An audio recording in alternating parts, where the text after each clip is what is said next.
in the area of Winter Haven.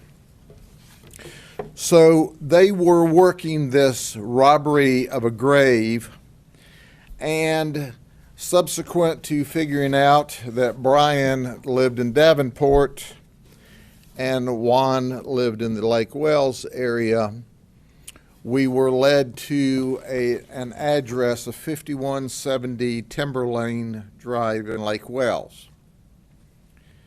We served a search warrant there at a house. We served lots of search warrants. But for the first time that I'm aware of, what we found was a Palo Mayombe shrine.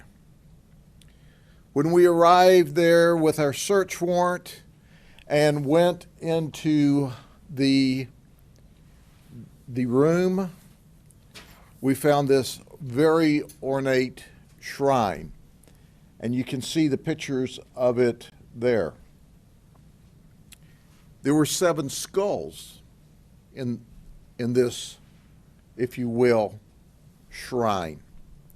Of the 7 skulls, we determined 5 of them were human skulls. 2 of them were plaster replicas. Now keep in mind, when the graves were robbed, there were 4 graves that were robbed. There were 4 skulls taken. We still have not identified, and the Lake County Sheriff's Office, and we're assisting them, is working to try to identify where the 5th skull came from. In addition to that, we found an alligator head, a baby alligator that was deceased. We found goat heads, goat skulls, chicken bones, raccoon skulls, and many other different artifacts, religious artifacts. So we got to researching. We talked to Juan and Brian, and they both confessed. And I'll tell you what they did in just a second. But our research shows us that the Palo Mayombe religion is a religion that's solitary, a solitary religion with no house of worship. Our research further told us that this is a black magic art that needs body parts in order to worship, and they prefer to have skulls. Palo Mayombe is reported to be the evil twin sister of the Santeria religion. So when Brian and Juan confessed, here's what they told us. They said that the spirits had led them to the cemetery. And once the spirits led them to the cemetery, there is an interesting thing that occurs. We said, well, how did you end up with those graves? And they said, well, the spirits led us to those graves. But before they could remove the skulls and the body parts from the grave, they had to perform a ritual, a ceremony. And they did. They would drink Bacardi rum and spit it out on the ground. And then they would smoke a cigar and exhale the smoke. And the purpose of that was to protect them from the spirits. And then they broke open these graves.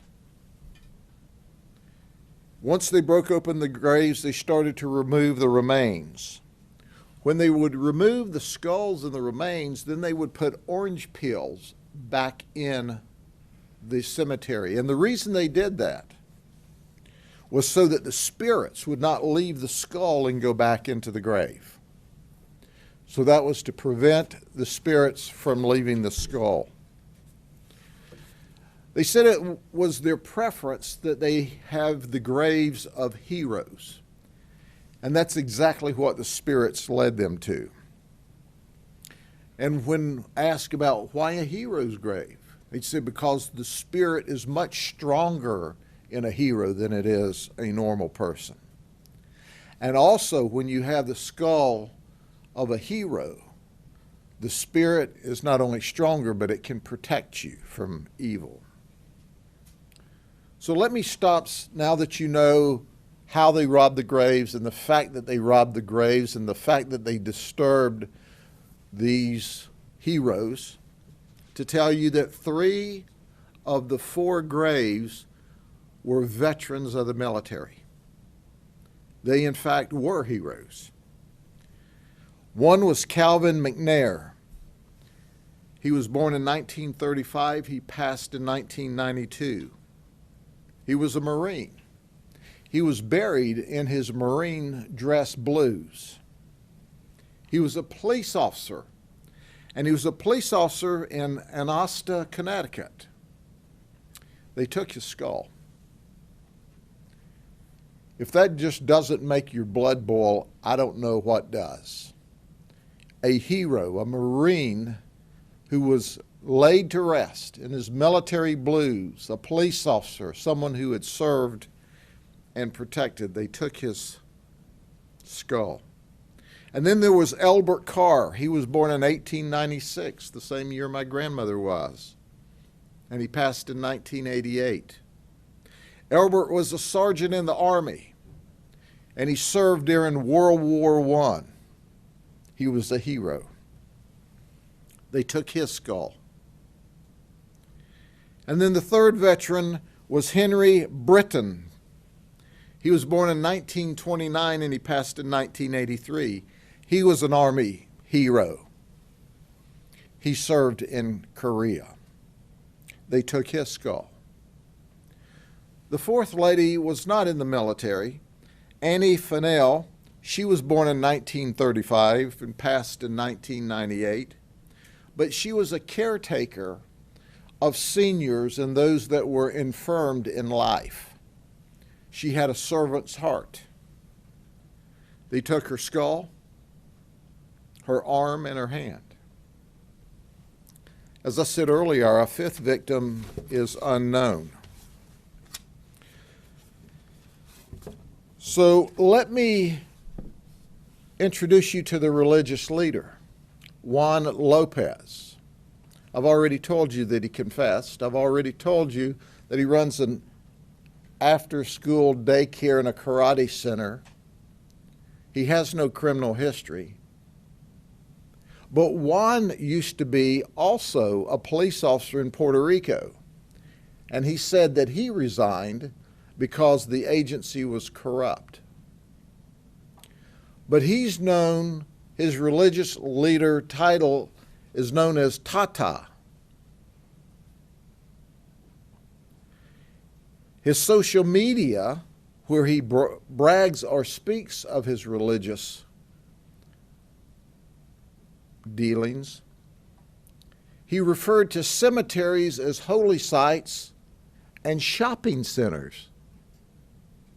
Did you hear what I just said? He considers the cemeteries shopping centers. We didn't say that. He did. He complained in the United States that it's difficult in getting human remains to practice his religion. Well, let me tell you, we don't have any skulls laying around in the county jail, and that's where he's going, or that's where he is, if he hasn't made bond. And then there's Brian Tolentino. He is a practitioner, and he's known as Poleros. He's the one that used the large bar to break open the cemeteries after Juan the Tata performed the religious ceremony at the gravesite late at night or early in the morning in the darkness of December the 5th or 6th. But unlike the Tata, the Poleros has a criminal history for bank robbery when he was in Puerto Rico. He also had cocaine charges and grand theft charges out of Orange County, Orlando. It probably should come as no surprise to you. They dropped those charges.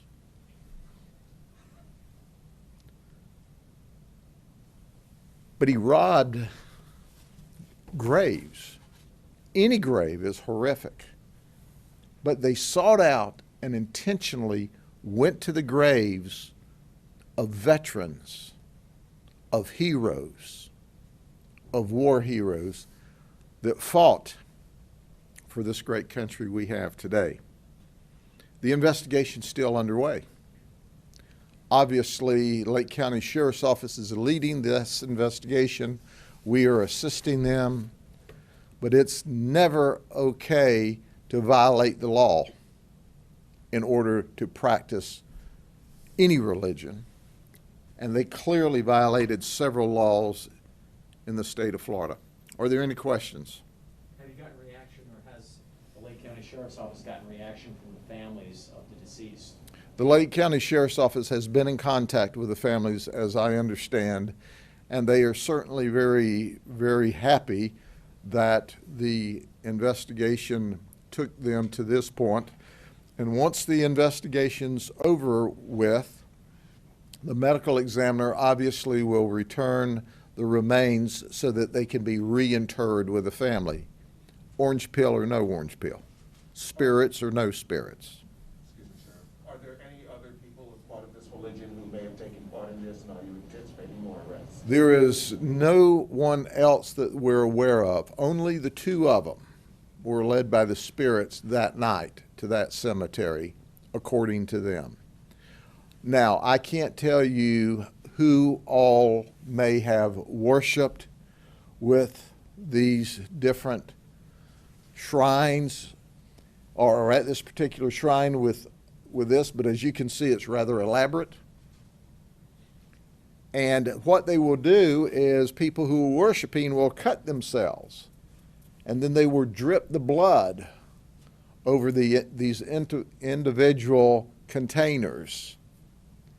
And they also have this little disc that while they're performing this religious ceremony, they're not only drip the blood over the disc, over this, but on the disc as well, I understand, and they keep that. I'm not a religious expert in this religion, but I can tell you that it rips my heart out to think that the graves of these veterans, these heroes, were disturbed for the purposes of creating the Palo Shrine. Sheriff, can you speak to how traumatizing this is for the families? I mean, it's been a month the souls were missing. I cannot even tell you how traumatizing it is for the family. We see grave robberies periodically, and nothing's ever the same for the family after that. Most of the times, we never find the remains so we can return them. The blessing is because of the great work by the detectives for the Lake County Sheriff's Office, they completely did their crime scene work and were able to get DNA, and that led us to Brian, actually. Led us to Brian because he was the one with a criminal record, and Brian led us to the religious or spiritual leader, Juan. But once again, that's how great DNA is, and that's what happens when you have a criminal record of bank robbery. We keep your DNA hanging around for a while. Is there any evidence that they may have struck any other cemeteries? Yes, because we have one unidentified skull or body part at this time, so we know of at least one other. I don't know, because I don't understand the depth of this religion at all, whether or not at some point in time they discard the skulls or if they keep them in perpetuity for religious purposes. But obviously he complained about, one, it's very hard to get them in the United States, and two, cemeteries are shopping centers. Did you hear that? Juan said on a YouTube video that cemeteries were holy sites and a shopping center. Well, let's call the county jail the checkout line to the shopping center. We know one person, at least one person in Tampa Bay, whose loved one's skull is missing from their gravesite. What should people reach out to Lake County Sheriff's Office will be working with the medical examiner's office. They will take DNA from that skull, and then they'll take DNA from family members, and they'll make attempts to match it. So they can come forward. Absolutely, they need to come forward, because we want to, one of the most sacred things we can do is to respect our loved ones that have passed on, and to make sure that they're safe and secure as their body is interred in the grave. And so the good news is we can reinter the complete graves of 4, and we want to for the 5th as soon as we find out who they are. The bad news is they should have never been disturbed to begin with. Look at this. Look at this mess that they left at people's gravesite. This is despicable. You can't condemn this in tough enough words. Setting their religious views aside, because I'm not going to attack anyone's religion, their conduct here is reprehensible in the strongest terms. Any questions? Any more questions? Thank you very much. Y'all have a good weekend, and we'll see you when the next set of criminals do something just really, really stupid. Take care. Polk County Sheriff Grady Judd here in Central Florida. Answering one more We'll get it question. for you. All right, thank you very much. The graves of veterans robbed here in Central Florida for a ritual, as Grady Judd describes, a ritual by the men that we have mugshots for on WFLA.com, the 2 men that you just saw Grady Judd announce there to the media, to the members of the media that are there at the Polk County Sheriff's Office in Central Florida. Those 2 men, of course, being, again, 43-year-old Brian Montalvo Totolino, and also 39-year-old Juan Burgos Lopez, accused of using a crowbar to open the graves of veterans, 3 out of the 4 of those graves belonging to veterans, and remove the heads and remains of the deceased. The men were then using the remains for religious ceremonies, and you heard there that Lopez allegedly said that cemeteries to him were shopping centers, and that they used veterans' remains because they wanted the spirits of war heroes, that heroes had stronger spirits for their ritual purposes than the average human remains. Hard to believe stuff coming here out of the mouth of Polk County Sheriff Grady Judd. Some details here on Lopez and Totolino here. They were arrested on Lake County warrants in Polk County. They're being held on $40,000 bond each. They're charged with 4 counts of disturbing the contents of a grave and 4 counts of abuse of a dead human body, and they could be facing additional charges upon the conclusion of the investigation here in Polk County and in Lake County. Really hard to believe story. You can read more about it right now on WFLA.com and the WFLA app. You might be on WFLA.com and the WFLA app right now, where the story is, of course, right here below. Also here streaming to Facebook Live and YouTube here as well. Short links, you'll find them in the description on the video or perhaps in the comment section. That'll take you over to WFLA.com if you want more on this story. Again, a disturbing story here out of Central Florida, one that is hard to wrap your mind around here.